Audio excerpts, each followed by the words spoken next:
What's going on, guys? Welcome to another TLG Reacts, reacting to Into the Starfield Episode 2, Made for Wanderers, which came out yesterday.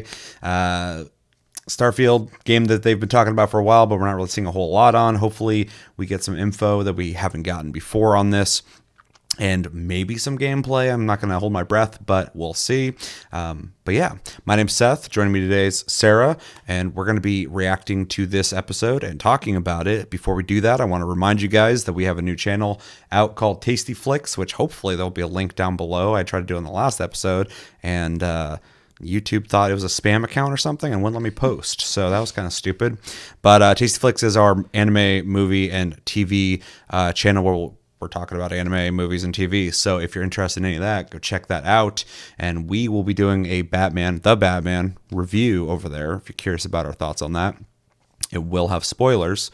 So skip to the end if you just want to know what our final thoughts on that are. But check out the video and you'll figure it out there. But yeah, TASTYFLIX, check it out. So yeah, we're going to be watching this. It's about Starfield. I believe they did an episode 1 last year. I don't even know if I watched that, but we're going to watch this, see if we can get any info out of it. Before we watch this, how do you feel about Bethesda, people making, Elder Scroll games, Fallout games, working on a sci-fi game? And do you have any hype for that? Anything you would want from that? Any thoughts at all? Yeah, I mean, I'm generally, I would say at least moderately hyped for most like sci-fi, like space games. It's like a thing that I like. Mm-hmm. I think like recently, obviously, Bethesda has been a little bit hit or miss. So, Understand. Yeah, I don't know. I don't know if I'm hyped for this. Yeah. I'm in a weird place where after getting Skyrim, at this point, maybe less times than we've gotten Grand Theft Auto 5 at this point. Both companies just keep fucking re-releasing games.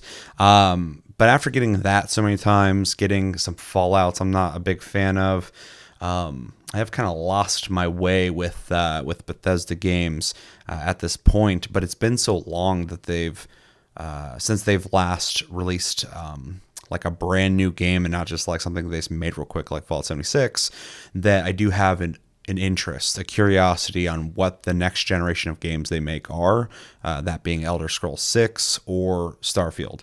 I wouldn't say I have like hype for them, but I do have a strong curiosity whether they come out and I'm just like, yeah, that's just more Bethesda shit, slightly upgraded, or have they been working on a brand new engine? Are they doing new things to their gameplay? Are they joining the modern era of gaming finally and catching up with what other people have been doing with open world games? So all that being said, I do have an interest in Bethesda in general and what they're doing with their games. When it comes to Starfield, I am curious because this is a new IP. This is most likely going to be a similar experience to what we get from Bethesda games typically. A lot of dialogue choices, a lot of actual choices, freedom in how you play. And doing that in a sci-fi setting is something that sounds pretty ambitious. And so if they can nail this, I mean, we say it all the time on the channel, I just want good games. Yeah. I don't care who made it. I don't care what their past is, for the most part. You make some bad games and then you start making good games, I'm happy. So I am definitely hoping this comes out and just like allows me to put like hundreds of hours into it. I get to make my own character and do all my own things. That'd be awesome. So I am definitely interested in this. I feel like you will definitely be as well, just because even though you kind of said like you're typically kind of interested in sci-fi, you like sci-fi quite a bit, like I do. So I feel like, not to speak for you, as long as it's not a piece of shit, you'll probably be pretty excited for it, unless it's just reskinned Fallout. Yeah, no, I mean, I agree. I'm very, like, cautiously approaching it, I guess. Yeah, for sure. It's just, I haven't loved recently the Bethesda things. that they've released or that I've played. They need to so rename it's themselves to like, Blah, dude. you know, I would love for it to be great and everything that I know that they've done before, you know. But if it's the things they've done most recently, then, you know, whatever. And the hardest thing about this too is we've seen concept trailers, we've heard information, but we haven't seen the game, and we don't have a whole lot of information. We have a lot of concept ideas and ideas that have been floated to us vaguely on what to expect from this game without actual hard information on what that translates into gameplay wise.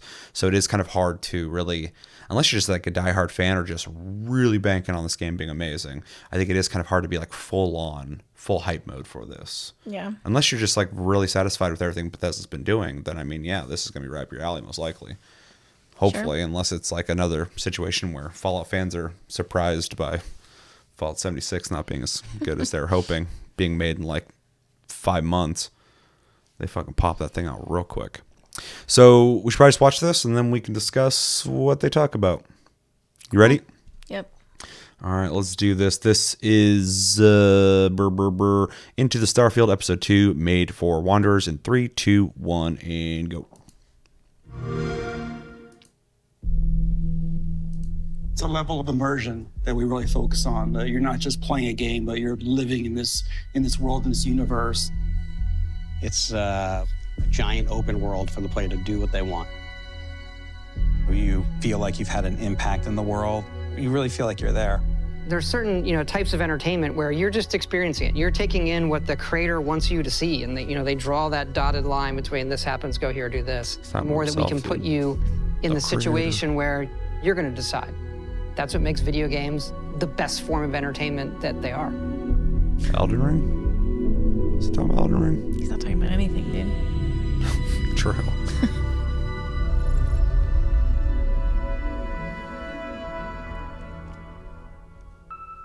We don't just make RPGs, like we make simulations, and that leads to a lot of just crazy stuff that can happen and things you don't expect. Yeah, we always have those big fights, like, what if combat breaks out right now?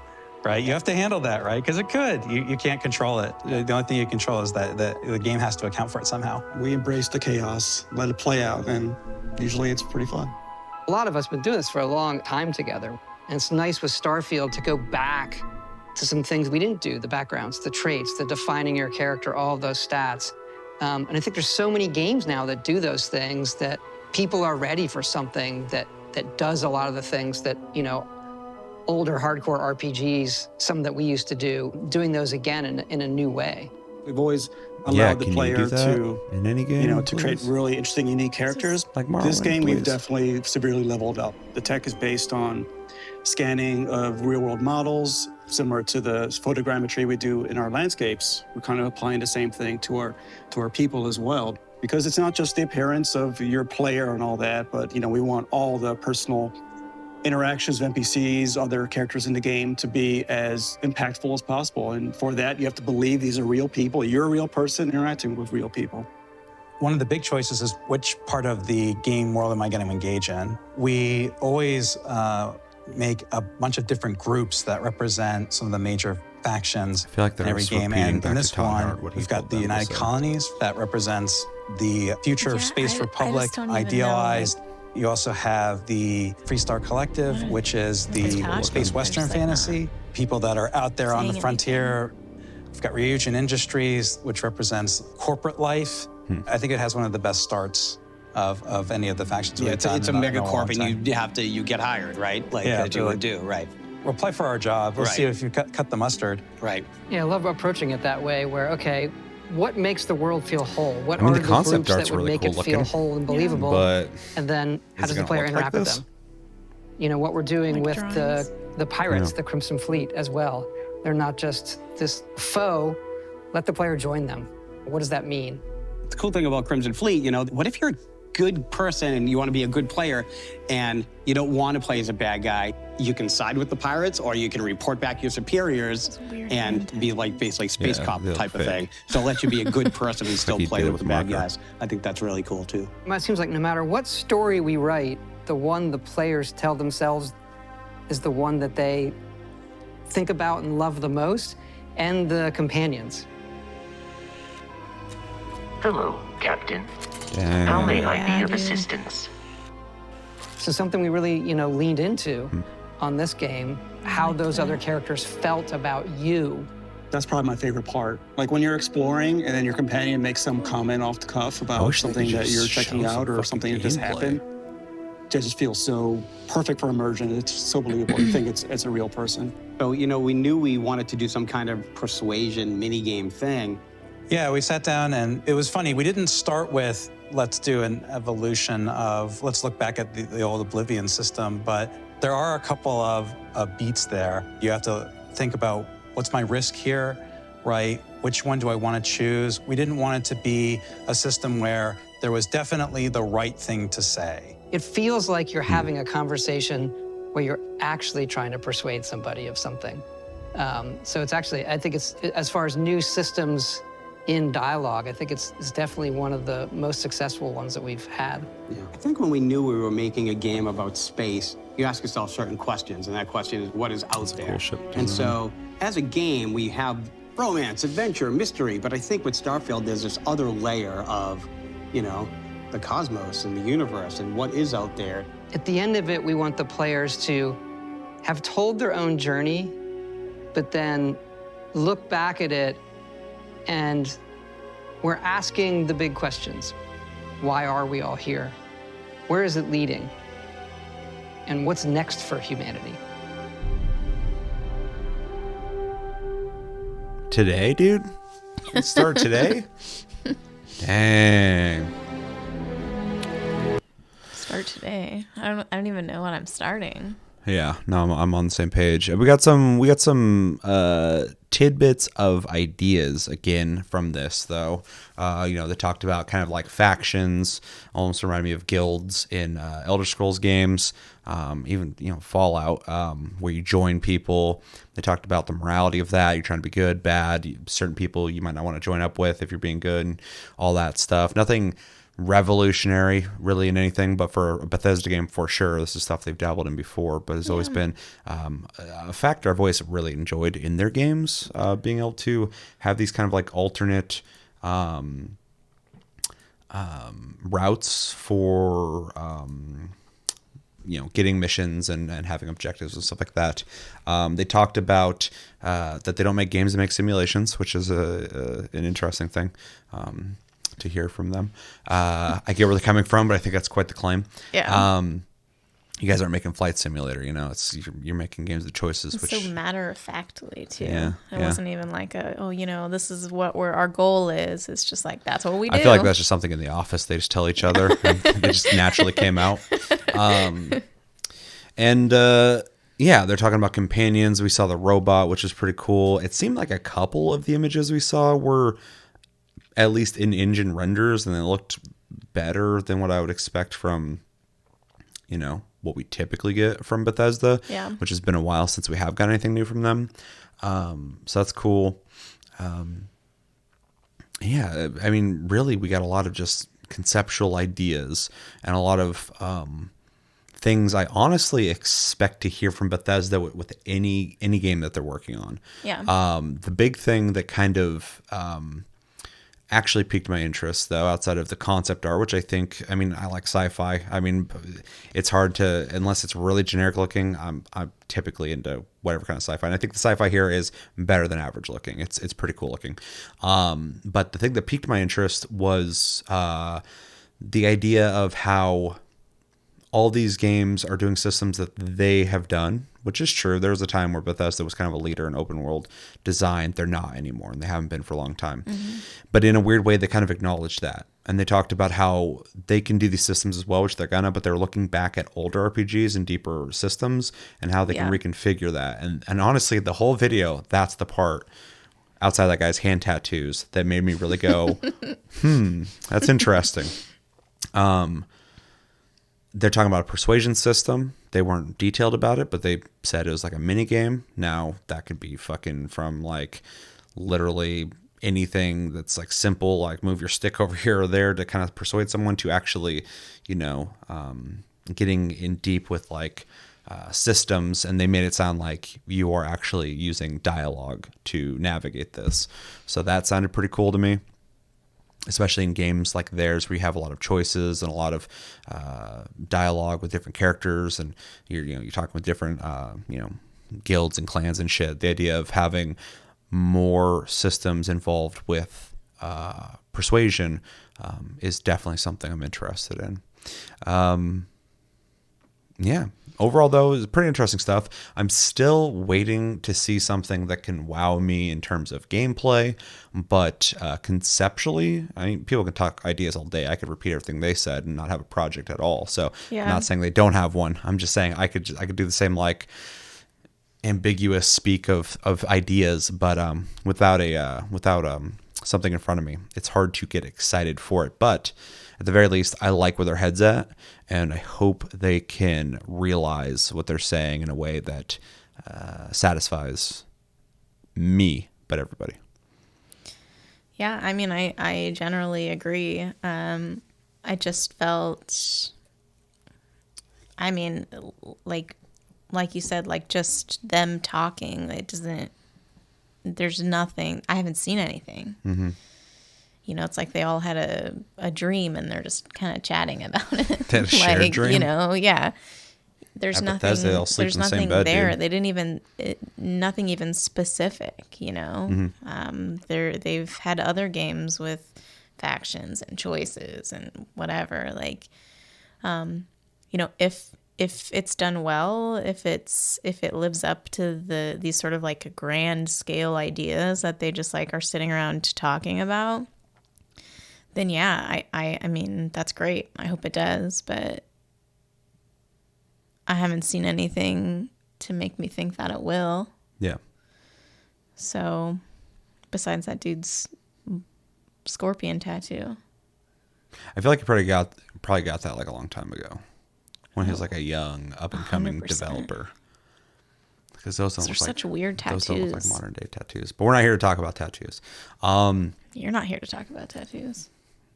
That's the only reason you're here. Like, I'll be on the show if I can talk about tattoos.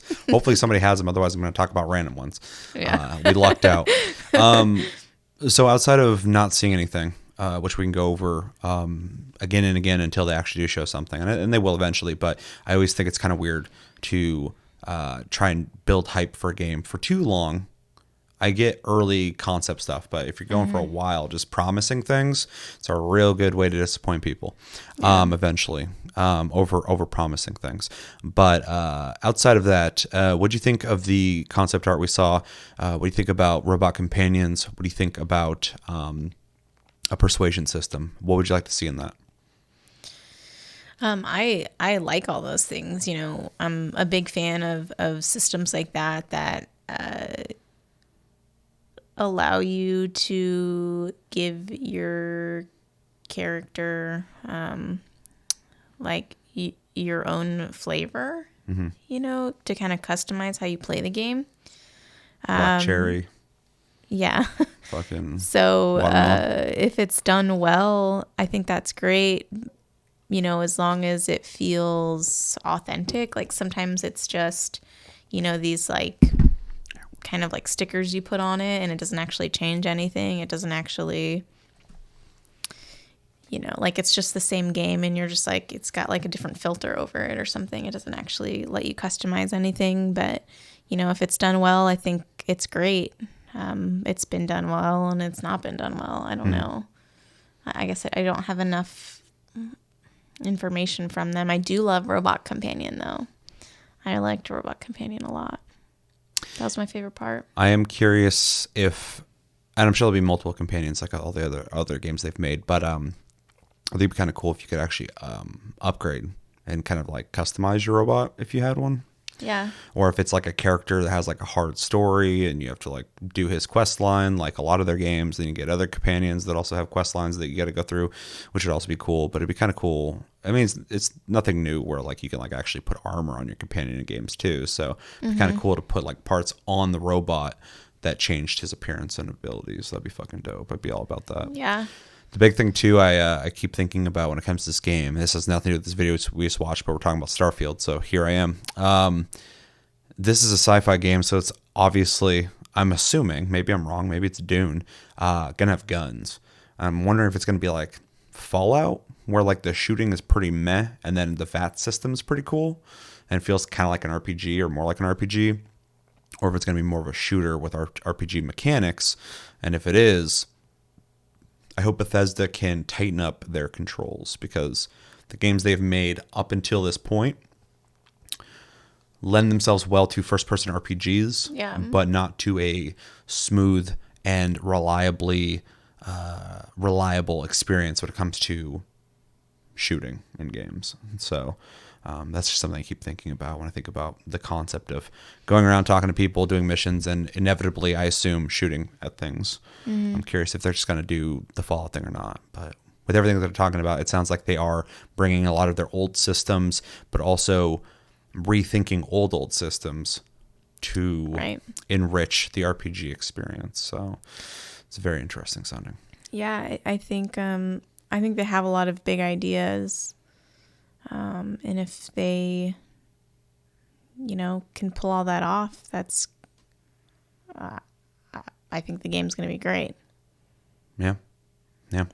I like the concept art quite a bit. I like the idea of it quite a bit. It's really just, I don't have a lot of faith in Bethesda to pull it off. But if they do, we'll all be happy, and it will rebuild and rekindle faith in not only us and Bethesda, but humanity. Anything else you want to say on this? Nope. All right, well, let us know in the comments what you guys get from this Starfield, into the Starfield Episode 2, Made for Wanderers. What was the more interesting things you heard? What were some things that maybe have you concerned? What do you think about the concept art? What do you think about the systems they're talking about? What's the most interesting thing to you? What do you think about a persuasion system? What do you think about robot companions? And let me know your thoughts in general when it comes to Starfield. Are you excited? Are you kind of where we're at? We're kind of waiting to see more on this? Or are you just like, fuck that, dude. I don't give a shit what they make. I'm not buying it. I doubt you're like that, but it's possible. I think Chevy might be close to that boat. But yeah, thanks for watching. Again, check out TASTYFLIX. We got a Batman review over there, so go watch that. I will try to link it down below. Stay tuned as well. We got to do a State of Play TLG Reacts tomorrow, whenever we're filming. It's coming out very soon. And then we got a Taste Cast coming out as well. And I'm sure other things, because a lot of things are dropping randomly, and I got to stay on top of all of it. But yeah, my name is Seth. This has been Sarah. Thanks for joining me. And until the next episode, have a good one, guys, and take it easy.